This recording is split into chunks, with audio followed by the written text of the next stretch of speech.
আমরা এই মুহূর্তে ছাত্র শিবির সমর্থিত যে প্রার্থী যিনি রয়েছেন তার সাথে একটু কথা বলতে চাই। আমরা যদি একটু 2 মিনিট আপনার কাছে সময় চাই। সার্বিকভাবে ঐতিহাসিক যে ডাকসু নির্বাচন সেটি ইতিমধ্যেই শেষ হয়ে গেছে, কিছুক্ষণের মধ্যে ভোট গ্রহণ এবং ফলাফল ঘোষণা হবে। সার্বিকভাবে এই চিত্র দেখে আপনি এবং আপনার প্যানেল আসলে কি বলছেন? আপনাদের প্রতিক্রিয়া বা পর্যালোচনা কি, পর্যবেক্ষণ কি? কিছু অপ্রীতিকর ঘটনা তো ঘটেছে, আমরা দেখেছি সাইবার স্পেসে বেশ কিছু ঘটনা সারফেস করেছে যেগুলোর আদৌ সেভাবে কোনো ভিত্তি নাই। বেশ কিছু অভিযোগ এসেছে, সেই অভিযোগের আলোকে প্রশাসন কিছু জায়গায় সিদ্ধান্ত নিয়েছে, আবার কিছু জায়গায় প্রশাসন এক ধরনের বলবো উদাসীনতা দেখিয়েছে। একদম শুরু থেকে আচরণবিধির ব্যাপারে যে বিষয়গুলো আমরা বলার চেষ্টা করেছি বারবার, সেই বিষয়গুলোর ব্যাপারে কোনোই ব্যবস্থা নেওয়া হয়নি। কিন্তু আমরা দেখতে পেয়েছি যে তাদের যেই ইস্যু, অর্থাৎ তারা যেভাবে আচরণবিধি লঙ্ঘন করছেন এই বিষয়ে কোনো ধরনের ব্যবস্থা না নিয়েই তারা মব তৈরি করার মতো একটা ঘটনা টিএসসিতে আমরা দেখেছি, এবং সেখানে শিক্ষকদের হেনস্থা করার মতো ঘটনা আমরা দেখেছি। আমরা এটার প্রতিবাদ জানাই।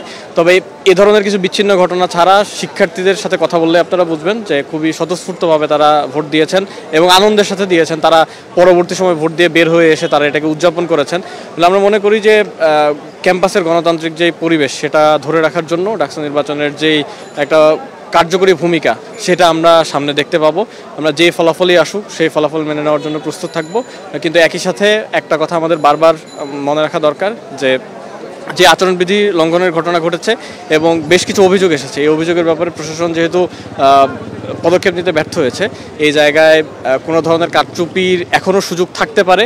সেটি এখন সেখানে সাংবাদিকরা অবস্থান করার কথা, অন্যান্য অবজারভার যারা আছেন তাদের অবস্থান করার কথা। তারা কি মতামত দেন সেটার উপর ভিত্তি করে আমরা পরবর্তী মন্তব্য করব।